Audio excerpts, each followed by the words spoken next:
Pajak penjaringan. Senior pajak penjaringan. Selamat datang di podcast Si Jajar ya, yaitu adalah Senior Pajak Penjaringan. Oke, ini kita podcast pertama kali nih. Ya. Ngomong-ngomong, namanya siapa sih? Ya, nama saya kalau panggilannya aja ya Mas ya. Ya. Momon. Oke, Momon. Tulisannya gimana? Ya biasa. Biasa. MOMON. Tapi kadang saya bikin MO2N gitu. Oh, bukan mau kuadrat N. Oh, nah bisa juga. Oke, nama saya Reditya atau panggilnya boleh Ray ya. Kita ini adalah penjuluh di KPP Pratama Jakarta Penjaringan. Penjaringan betul. Oke. Hari ini kita podcast mau ngebahas banyak banget nih, Kak. Ya. Panggilnya Kak aja kali ya. Boleh. Kak. Kita banyak banget yang akan dibahas, tapi mungkin kalau detail teknis gitu mungkin bisa dilihat di channel lain, maksudnya di Ditjen Pajak RI ataupun di Instagram kita bisa, atau Ya. yang paling jelas sih sebenarnya ketemu langsung ya di kantor ya. Iya, betul. Jadi sekarang kan memang lagi apalagi hot ya ibaratnya gitu Ya. ya. Cortex pada ASN, TNI, Polri untuk aktivasi registrasi Cortex mereka. Oke. Iya. Oke, sebelum masuk ke materi kita mau baca pantun dulu. Iya, silakan. Oke. Kupas kentang, kupas ubi. Cakep. Ini ada penontonnya banyak nih, jadi harus ikutan ngomong cakep juga. Iya. Saya minta penonton di sini ngomong juga ya. Oke, saya ulang. Kupas kentang, kupas ubi. Cakep. Ubi celembu, ubi jalar. Artinya Selamat datang di podcast kami, episode 1 dari Si Jajar. iya. Tepuk tangan yang meriah. Ada juga nggak Kak Momon? Hah? Ada juga nggak? Iya, baik.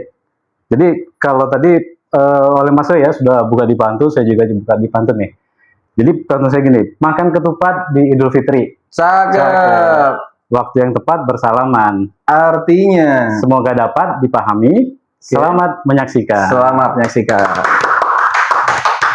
Oke, nggak pakai lama nih, kita nggak sabar banget. Mungkin mulai dari yang pertama yang hot untuk di Indonesia ini, kita kan ada sebutan Cortex ya. Ya, Cortex, di mana tadinya itu adalah sebagai wujud kesatuan, sistemnya kesatuan dari aplikasi-aplikasi ataupun website yang ada di Direktorat Jenderal Pajak. Boleh diceritain nggak Kak, Cortex tuh gimana? ya baik. Bapak Ibu dan teman-teman sekalian ya. Jadi sekarang ini DJP telah mengeluarkan sebuah web baru yang bernama Cortex ya. Oke. Jadi Cortex itu tulisannya gini, CORETAX ya. Oke. Jadi bacanya Cortex. Karena banyak juga orang-orang yang belum paham tuh apa itu Cortex. Jadi core inti, teks itu pajak. Ya. Jadi Cortex itu adalah semacam ya pembaruan dari web DJP untuk melaksanakan aktivasi, untuk melaksanakan administrasi perpajakannya. Iya. Ya, jadi sebenarnya sudah jauh-jauh hari ini dipersiapkan. Ini sudah 2-3 tahun, tapi memang mau tidak mau ya kita harus launching di tahun ini agar bisa dilaksanakan, dan tentu saja ini harapannya agar masyarakat ya bisa melaksanakan kewajiban perpajakannya dengan baik, dengan benar, dan dengan lebih mudah lah seperti Oke, itu. lebih mudah ya. Kayak Perpajakannya. slogannya ya. Awal-awal tuh saya ingat itu lebih mudah dan terintegrasi. Iya, kalau sekarang apa ya? Lebih mudah dan lebih rileks katanya ya. Lebih rileks, lebih nyaman. Bener nggak ya? Jawab aja nggak apa-apa. Iya. Oke. Betul ya. Iya. Jadi kalau itu sebenarnya cocoknya ke aktivasi korteksnya nih. Nah, nyambung Ya. nih. Tadi kan kita udah bahas korteks ya, di mana launching 2025. Nah, ternyata ada hal yang harus dilakukan oleh wajib pajak. Betul. Meskipun mereka sudah punya NPWP Ya. atau nomor pokok wajib pajak, Iya. atau misalnya kami sudah melakukan pemadanan nih dengan NIK, nomor induk pendudukan. Ya. Ternyata ada lagi tuh Kak, Ya. aktivasi korteks. Bisa dijelasin nggak? Ya, baik. Jadi gini, tadi ya, Cortex itu adalah web yang baru. Nah, setiap wajib pajak yang sudah terdaftar lama, ataupun nanti yang akan mendaftar untuk memiliki NPWP, wajib melakukan registrasi di Cortex. Itu namanya aktivasi akun Cortex ya. Diaktifasi NPWP-nya, NIK-nya menjadi NPWP. Ya. Nah, itu alamannya Cortex, itu perlu dipastikan .pajak.go.id. Itu pertama sekali ya. Cortex DJP ya? Oh iya, betul. DJP, ya. Cortex DJP.pajak.id. Itu alamat yang benar. Jadi kalau teman-teman atau Bapak Ibu yang ingin masuk ke Cortex, pastikan alamatnya seperti itu. Karena kalau selain dari itu ya mungkin itu web-web yang tidak benar lah atau jadi kan. waspada Betul. penipuan atau kesalahan alamat juga ya, lebih banyak ya malah. Iya. Itu yang perlu diperhatikan pertama. Kemudian setelah itu yang sudah punya NPWP, nah untuk aktivasi Cortex ini itu nanti di menu Cortex di awal itu akan ada beberapa menu ya. Ada beberapa menu. Pertama ada lupa password, kemudian ada daftar, kemudian ada aktivasi akun. Nah, masing-masing itu mempunyai fungsi berbeda-beda, Pak. Ya, nah itu bisa dijelasin. Hal yang sebenarnya seakan sederhana, tapi sebenarnya rumit. Betul. Karena kita tuh diperintah untuk melakukan aktivasi, dengan mungkin kita juga harus tahu bagaimana caranya gitu ya. Mungkin bisa dijelasin, Kak? Iya, baik. Tadi ya, jadi kalau pertama lupa password itu untuk wajib pajak yang memang sudah pernah terdaftar di DJP Online. Dia sudah punya NPWP dan dia ingin masuk ke Cortex. Jadi dia masuk dengan lupa password. Lupa kata sandi ya? Iya, betul, lupa kata sandi ya. Lupa kata sandi. Secara teks lupa kata sandi. Ya, lupa kata sandi. Nah, jadi kadang memang ini membuat bingung juga kadang-kadang ya. Karena wajib pajak ngerasa saya sudah pernah punya password atau punya kata sandi sehingga merasa ketika dia mau login ya dia langsung saja masukin ID kemudian password yang sudah pernah dia buat terlebih dahulu. Nah itu ternyata tidak bisa. Jadi harus dibuat dulu. Lupa kata sandi. Oke. Setelah dia masuk lupa kata sandi, ya diklik saja di sana. Nanti akan ada menu untuk mengisi data. Iya, masukkan NIK-nya, nomor KTP-nya. Kalau pribadi ya, Kak ya? Betul. Di pribadi masukkan NIK ya. Kalau badan ya boleh. Kalau mau diregistrasi bisa masuk dengan NPWP badan. NPWP badannya itu 15 digit yang kemarin sudah dipakai sebagai NPWP, tinggal ditambahkan 0 ya depannya. Jadi sekarang semua NPWP itu adalah 16 digit. Jadi balik lagi itu ke tadi untuk pendaftaran registrasi di Cortex, pendaftaran lupa kata sandi, masukkan NIK-nya. Kemudian setelah dimasukkan NIK-nya, pastikan teman-teman di bawahnya kan nanti ada pilihan tuh, Mas. Untuk membuat passwordnya itu kan nanti akan dikirim link ya. Dikirim link melalui email atau juga bisa nomor HP. Nah, jadi tinggal teman-teman atau Bapak Ibu untuk memilih tuh mau menggunakan email atau menggunakan nomor HP untuk pendaftaran lupa kata sandinya. Kalau nggak salah bahasanya bukan email. Surat elektronik. Sedangkan bagian nomor HP itu nomor gawai.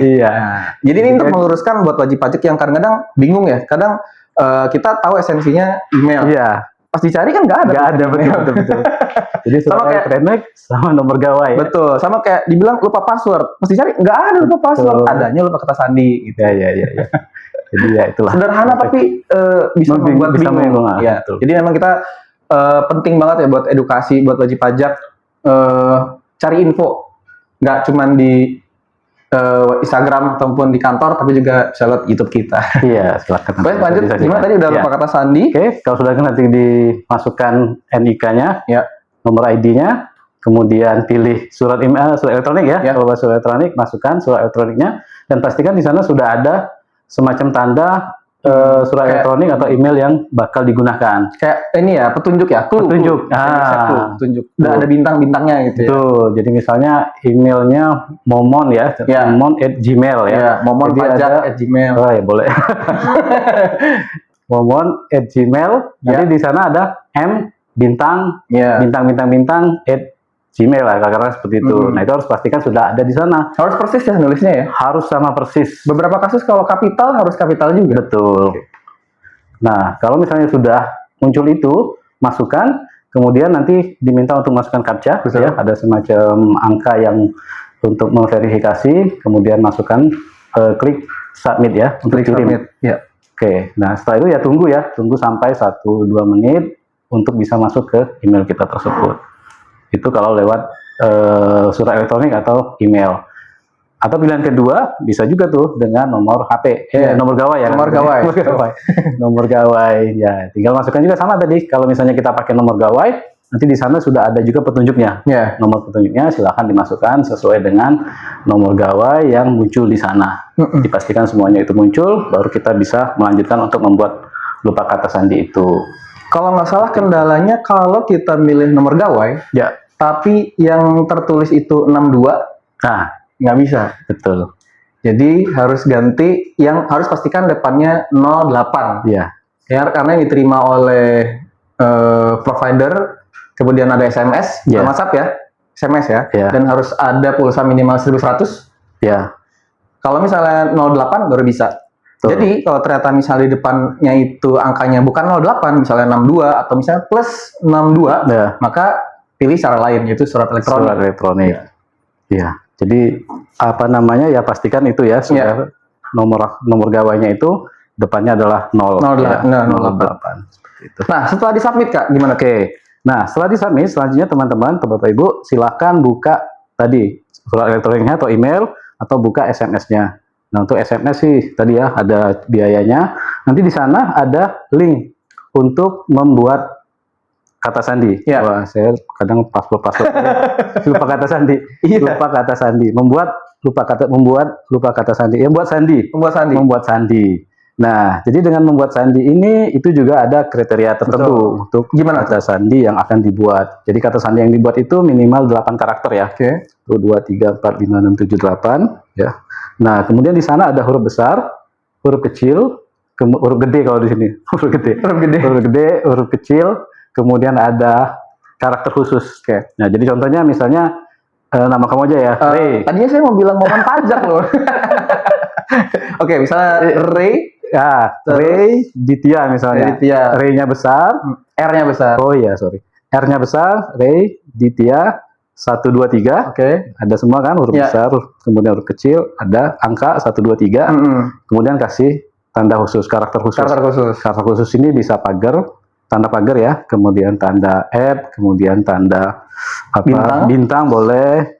Tapi katanya ada yang agak riskan ya katanya. Kalau yang saya tahu gini, jadi lupa kata sandi itu kalau untuk password atau kata sandi sebenarnya semua karakter khusus bisa. Oh ya, untuk lupa kata Jadi sandi ya. mau yang bentuknya simbol, mau itu kurung, kurawal, dan koma, titik itu bisa semua. Iya. Tapi kalau kita sudah maju nih ke passphrase atau kode otorisasi, itu yang diterima ternyata cuma 4. Iya. Yaitu adalah pagar, bintang, sama tanda seru. Iya. Kalau udah keselip yang lain, udah tanda tanya, udah koma, titik, biasanya nggak bisa. Nah. Makanya dihimbau supaya nggak bingung, dibikinnya sama. Iya, mungkin tadi disebutin passphrase mungkin pada bingung juga tuh apalagi tuh passphrase. Betul. Jadi nanti Kita tahu pas pampres. Gimana? Mas lanjut. iya. Jadi teman-teman nanti ketika misalnya sudah mendapatkan email ya untuk buat kata sandi, nanti di sana masukkan kata sandinya, kemudian konfirmasi kata sandi diketik lagi. Nah, kemudian di sana juga ada passphrase nih baru kita masuk. Nah, passphrase itu teman-teman mungkin bisa disamakan saja ya, kalau lebih baiknya seperti itu karena nanti takut lupa kalau kebanyakan kata sandi. Bisa disamakan, kemudian diisi konfirmasi passphrase-nya juga. Kemudian dia tinggal diklik submit untuk memastikan proses pengiriman kata sandi itu. Udah selesai itu ya? Udah selesai. Nah, cuman pertanyaannya apa nih bedanya? Apa tuh? Password yang ada di situ dengan passphrase. Mungkin perlu dijelaskan. Perlu dijelasin. Jadi kalau misalnya sudah selesai dari tadi langkah tadi ya, lupa kata sandi, itu sebenarnya bisa dibilang sudah berhasil melaksanakan aktivasi akun Cortex yang dihimbau oleh Direktorat Jenderal Pajak untuk dilakukan kepada semua wajib pajak, terutama mungkin yang sudah punya NPWP ya. Kalau misalnya belum punya, arahnya mungkin ke daftar gitu ya. Nah, karena kita sudah masuk ke passphrase, maka passphrase itu sebenarnya berbeda dengan kata sandi atau password. Mudahnya gini, kalau misalnya ada kata password, persamaannya adalah kata sandi. Cuma 2 itu aja. Ada lagi namanya passphrase. Kalau passphrase itu dia punya persamaan sama dengan sertifikat elektronik, sama dengan sertifikat digital, atau juga dengan kode otorisasi. Kode otorisasi ini beda dikit lah sama passphrase, tapi sebenarnya sih esensinya sama aja. Dimana kalau misalnya diminta signer password, diminta passphrase, itu intinya sama. Simpulan lebih gampangnya adalah wajib pajak itu harus punya 2. Yang pertama adalah password atau kata sandi kita sebut tadi, yang kedua adalah passphrase. Nah, passphrase ini punya fungsi yaitu untuk mengirim SPT atau misalnya membuat bukti potong atau mengirim layanan administrasi perpajakan. Gitu. Cuman untuk langkah pembuatan passphrase sebenarnya itu nggak selesai di awal tadi lupa kata sandi tadi, karena ternyata passphrase-nya biasanya Cortex tidak membuatnya valid, jadi harus bikin lagi tuh Kak. Oh gitu. Nah, gimana tuh? Jadi saya yang ngasih tahu ya? Ya. Gak apa-apa, kan kita bekerja sama, karena itu sama-sama penyuluh. Oke, lanjut ya. Oke, nanti mungkin bisa kita lebih detailkan lagi ya nanti. Udah lanjut lagi ke terkait dengan yang- password atau passphrase tadi. Ya, karena ini udah di penghujung acara.